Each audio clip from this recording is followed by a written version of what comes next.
scene: a modern military research lab. White lab coats, clean floors, and gleaming computer screens. The air is quiet, but the tension is high. The old general had a saying he liked to repeat. It was a saying that many in the military lived by. There's no room for sentiment in the science of victory. Sergeant Evelyn Reed knew this truth better than most. A brilliant ordnance specialist, she was the youngest and one of the few women in a department filled with men who had seen decades of service. Her mind was a steel trap for numbers and a creative engine for engineering, but she carried her knowledge with a quiet grace that was often mistaken for timidity. This, combined with her youth, made her an easy target for those who preferred the old ways. Her latest assignment was a high-profile project, one that made headlines in military journals: the full historical restoration of a World War II legend, the M1 Bazooka, the weapon that had, in the words of a young lieutenant colonel named Dwight D. Eisenhower, shocked the Germans and become a pivotal tool of victory. The goal was to rebuild a perfectly working model for a new museum exhibit, a tribute to American ingenuity. The project leader was Colonel Marcus Thorne, a man whose chest was as broad as his temper was short, and whose respect was a privilege Evelyn had not earned. He was the kind of officer who believed a woman's place was far from the firing range, let alone the design lab. His disdain for Evelyn was a constant low-level hum in the room. "Sergeant Reed," he boomed one morning, his voice cutting through the hum of the air conditioning. "Get these schematics organized. I want them in chronological order, spotless."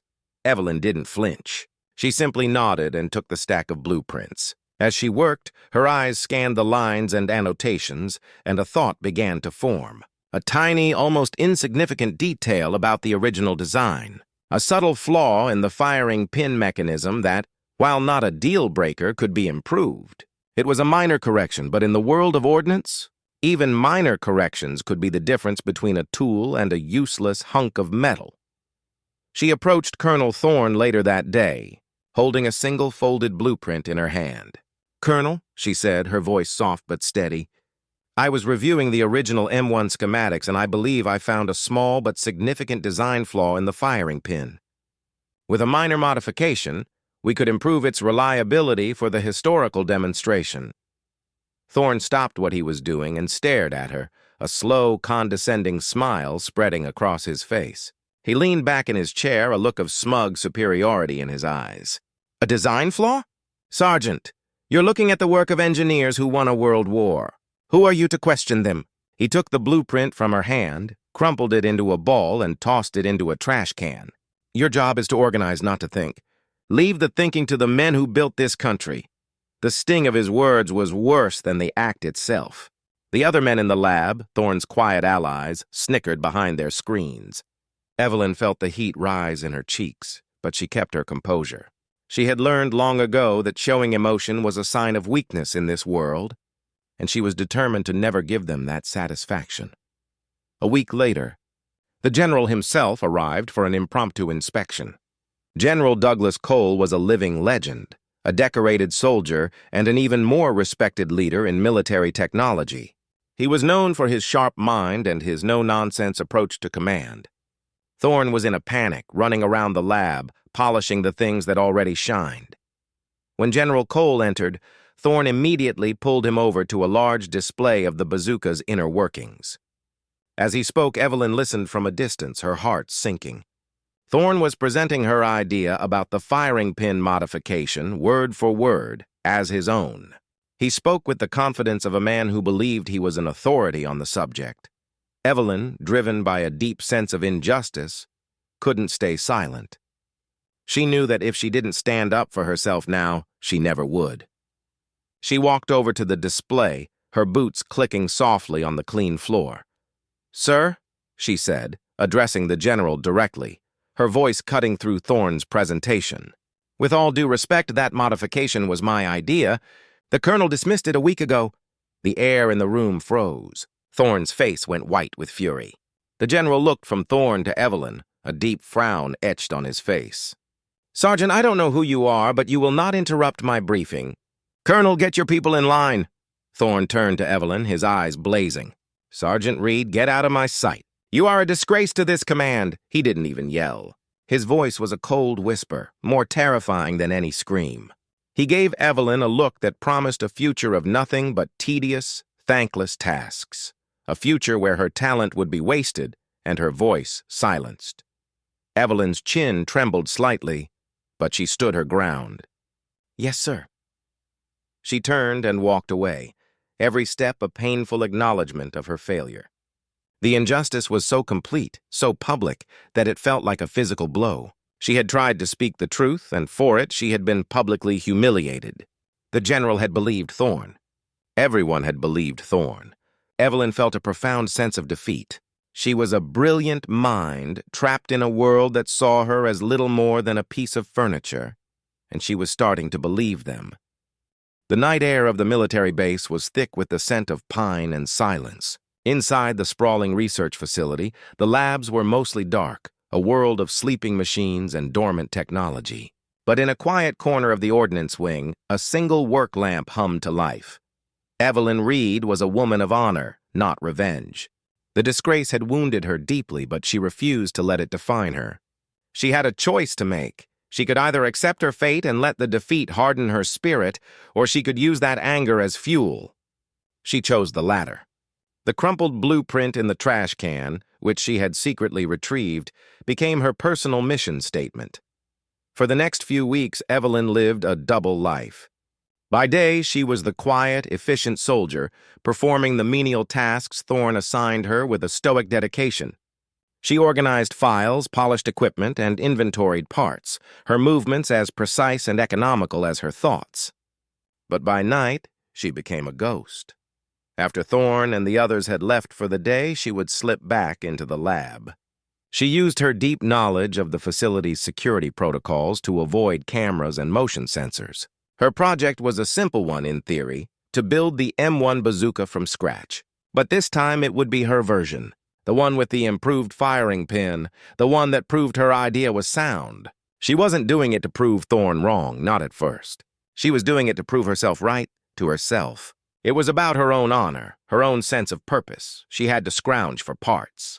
The lab had plenty of raw materials, but she couldn't risk ordering specific components that might raise questions. She rummaged through discarded bins, finding old wiring, scrap metal, and salvaged nuts and bolts. It was like putting together a giant puzzle with none of the pieces matching. She was a master of improvisation, and she built her weapon from pieces that others had thrown away. The work was painstaking and slow. Evelyn would spend hours hunched over her workbench, her brow furrowed in concentration, her hands covered in grease. She worked by the light of a single lamp. The only sound, the gentle hum of the transformer and the soft scrape of her tools on metal. She felt a connection to the weapon, a respect for the original engineers. This wasn't just a job. It was a conversation with history. One night, as she was wiping down a piece of the launcher tube, a quiet voice startled her from the shadows. "Working late, Sergeant?" Evelyn jumped. Standing there was old Mr. Henderson, the base janitor. He was a small, wiry man with a face full of wrinkles and eyes that held the kindness of a long life lived well. He had been working at the base for over 50 years, starting as a young enlisted man in the motor pool. His presence was so unassuming that he seemed to melt into the background. "Just finishing up some inventory, Mr. Henderson," Evelyn said, her heart pounding. She hoped her secret was safe. The old man just smiled. "I've seen a lot of things in my time, Sergeant. I know the difference between inventory and a passion project." He gestured to the partially assembled bazooka on her workbench. "That's a work of art you've got there." "Takes me back." Evelyn relaxed. Mr. Henderson wasn't a threat. He was a friend. Over the next few weeks, he would often find her working late. He would bring her a cup of hot coffee and a donut, and he would tell her stories. Stories about the old days, about the young men who had come and gone, about the secret projects and the brilliant minds that had once filled these halls. He saw her for what she was, a true talent, a dedicated engineer. He never asked what she was doing.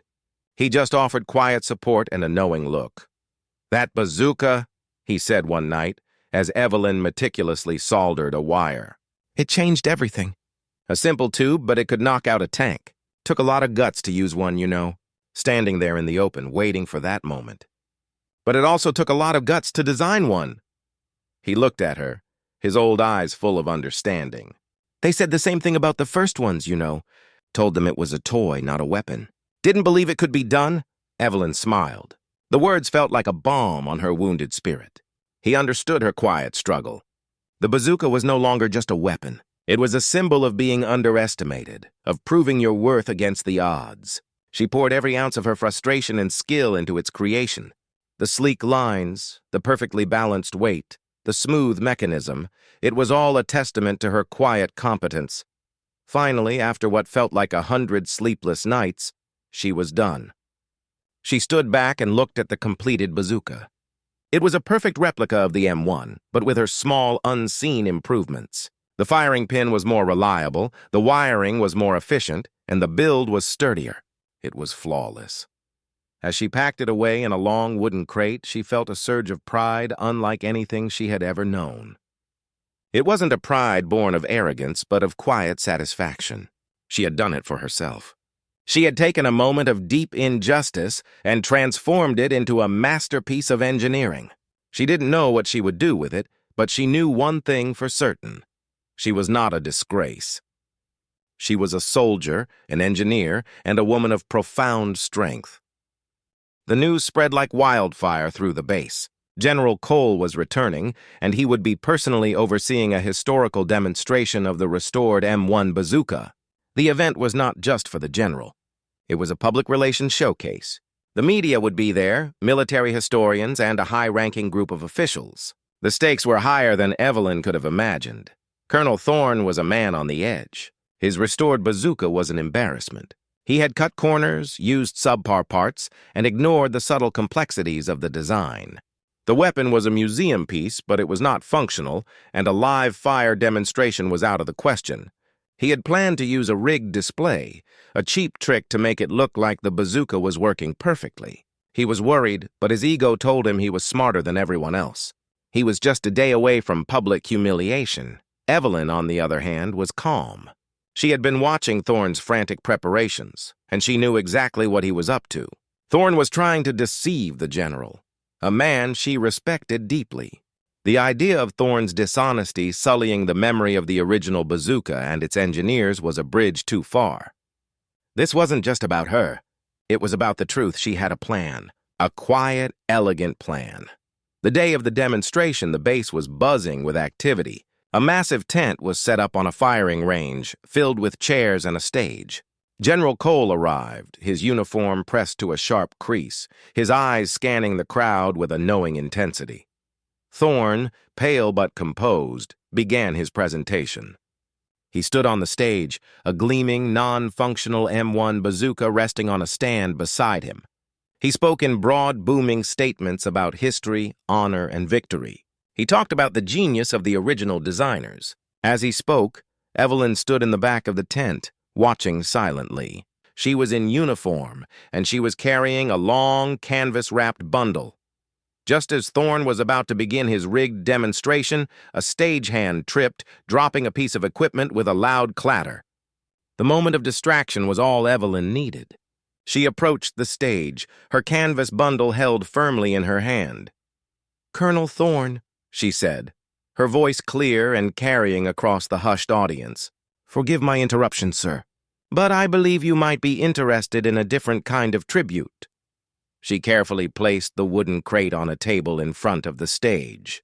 "This is a personal project I've been working on, a passion for military history." Thorne's face was a mask of furious confusion. "Sergeant, I told you to stay out of my way." But the general, sitting in the front row, leaned forward. He had a memory like a steel trap. He remembered the young soldier who had spoken up before. He remembered Thorne's dismissal of her. He was intrigued. "Let the sergeant speak, Colonel," he said, his voice quiet but authoritative. Evelyn took a deep breath. She didn't look at Thorne. She looked directly at the bazooka on the stand. "Colonel Thorne's work is a fine museum piece, sir," she said, "but it lacks a certain historical truth." She then carefully unwrapped her bundle, revealing her own bazooka, a work of art in metal and wood. It was clean, functional, and beautiful. A low murmur rippled through the audience. This is a fully functional replica of the M1 Bazooka as it was originally designed, with one small but significant modification I believe the original engineers would have approved of, she said. The firing pin was designed for a quick one-time use, but with a small change it could have been made more reliable and durable. I have made that change. It is small, but it matters. She walked the general through her work, pointing out the subtle differences. She spoke with a quiet passion about the engineering, the physics, and the simple elegance of the original design. Thorne stood on the stage, his face a mix of disbelief and panic. He tried to interrupt her, but the general waved him down with a simple, decisive hand. General Cole listened to Evelyn, a knowing smile playing on his lips. He saw the passion in her eyes, the deep respect she had for the history of the weapon. He saw the genuine article, both in the soldier standing before him and in the weapon she had created. When she finished, the general stood up and looked at Thorne. "Colonel," he said, his voice cold and flat, "you said you had an idea to improve this weapon. I remember that conversation. You presented it as your own." Thorne began to sweat. "Sir, I was referring to the historical context." "You were talking about the firing pin, Colonel," the general said, his voice hardening. "And you dismissed the very soldier who had the idea in the first place." He turned back to Evelyn. "Sergeant, I want to see this weapon in action, today, right now." Evelyn nodded, her heart swelling with relief and pride. It wasn't revenge. It was justice. Thorne's deception was finally laid bare. His career, built on arrogance and lies, was about to come crashing down. Evelyn had proven that the truth, when you let it, will always find a way to shine. The air was thick with anticipation. The public demonstration had been canceled, and the audience had been moved to the firing range, a secure space with thick concrete walls and a large open field. General Cole had personally ordered the event. He had called for a true live-fire test of Evelyn's bazooka, a private showcase for himself and the other senior officers. Colonel Thorne stood to the side, his face ashen. His career, his reputation, and his entire life's work were on the line. Every person in the viewing area, from the most junior officer to the most decorated general, knew exactly what was happening. This was Evelyn's moment. The stage was hers, but she felt no sense of triumph. She felt only a deep sense of responsibility. She stood at the ready, her bazooka resting on her shoulder. The weapon, the one she had built with her own 2 hands, felt like a natural extension of her body. The sleek metal felt cool against her skin, and she felt a connection to it, a sense of quiet confidence that had been absent for months. The target was a steel plate, a thick, heavy slab of metal placed several hundred yards away. General Cole, standing beside her, spoke in a low voice. "Sergeant, this is a serious matter. If you fail, it will not just be your reputation on the line. It will be the reputation of this command." Evelyn nodded. "I understand, sir." She positioned herself, her feet spread wide, her body a rock of stability. She took a deep breath, focusing on the simple, clear goal ahead of her.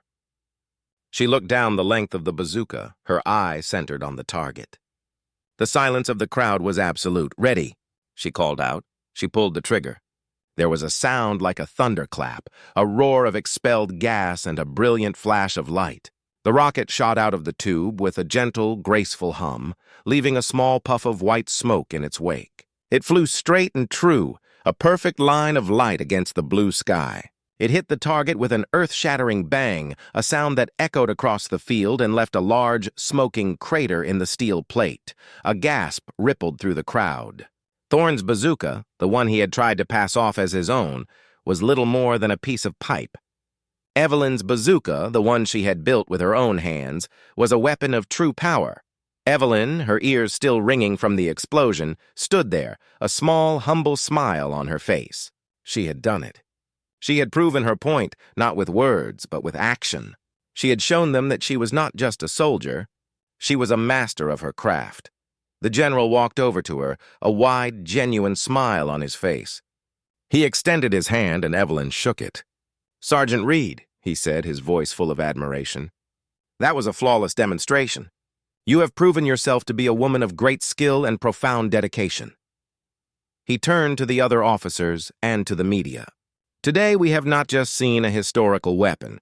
We have seen a historical victory, a victory of knowledge over ignorance, of truth over deceit. This bazooka, this one, is the true tool of victory." He looked directly at Thorne, his voice dropping to a low, cold whisper. "Colonel Thorne, you will report to my office tomorrow morning for a full review of your command. I believe we have a lot to discuss." Thorne stood there, a defeated figure in the middle of a crowd of people who had just seen him humiliated. He said nothing. He had nothing to say. He had been so arrogant, so sure of himself that he had never once considered the possibility that he could be wrong. He had underestimated Evelyn, and for that he had paid the ultimate price. Evelyn, standing in the middle of the crowd, felt a sense of peace. It wasn't a loud, triumphant feeling. It was a quiet, deep satisfaction. She had faced her demons, and she had won. Her sacrifice, her long nights in the lab, her quiet dedication, it had all paid off. She had not only earned her own respect, but she had earned the respect of everyone around her. She had shown them that a brave heart and a brilliant mind are the only things you truly need to win the day. The morning light painted the military base in a soft, forgiving glow. The events of the previous day felt like a dream, but the quiet satisfaction in Evelyn's heart told her it was all very real. She was standing in front of General Cole's office, waiting for her morning debriefing. The disgrace was gone, and in its place was the quiet knowledge of a job well done. A few minutes later, she was standing in front of General Cole, who was seated behind a large oak desk. He gestured for her to sit, a gentle, respectful gesture she had not expected. "Sergeant Reed," he said, his voice softer than she had ever heard it, "I have read your file. I have read the reports from Colonel Thorne and the others, and I have seen the results of your work. You were right. He was wrong, and I am sorry for the injustice you had to face." Evelyn was stunned. An apology from a general was not something you heard every day. She simply nodded, unable to find the right words. "What you did," he continued, "was a brave thing. You could have been court-martialed for insubordination. You could have lost everything, but you believed in yourself and in your work, and you were willing to risk it all for the truth. That is the mark of a great soldier. That is the mark of a true patriot." He then handed her a large manila folder. Evelyn opened it and found a transfer order. She had been moved to the general's personal staff, a position of great power and responsibility. She would be working on new and secret projects, her genius no longer dismissed, but celebrated. But there was more. The general also handed her a large framed certificate. It was a formal recommendation for a medal, for extraordinary dedication and ingenuity in the field of ordnance research. It was a formal recognition of her worth and of the sacrifice she had made. "The bazooka," General Cole said, a small smile on his face. "It became Eisenhower's tool of victory. It changed the course of the war. It shocked the Germans with its power and its simplicity. You, Sergeant, have shown us that the most powerful weapons are not made of metal and fire, but of intelligence and courage." And then came the final twist. As Evelyn was leaving the office, a door to the side opened. Standing there, his face a mixture of shame and defeat, was Colonel Thorne. He had a bag with him, and his uniform was gone. He was being formally relieved of his command, dishonorably discharged. His arrogance, his deceit, and his contempt for Evelyn had finally caught up with him. He had paid for his lies, and his career was over. He saw her, and for a brief moment, their eyes met. There was no triumph in Evelyn's eyes, no sense of revenge. She simply looked at him and then walked away. The victory was not in his fall, but in her rise. Evelyn walked out into the morning light, her head held high. She was a soldier, an engineer, and a woman of profound strength. The bazooka was no longer a symbol of her disgrace, but a symbol of her victory. She had not only earned her own respect, but she had earned the respect of an entire army. Her journey from insult to triumph was a testament to the fact that a brave heart and a brilliant mind are the only things you truly need to win the day.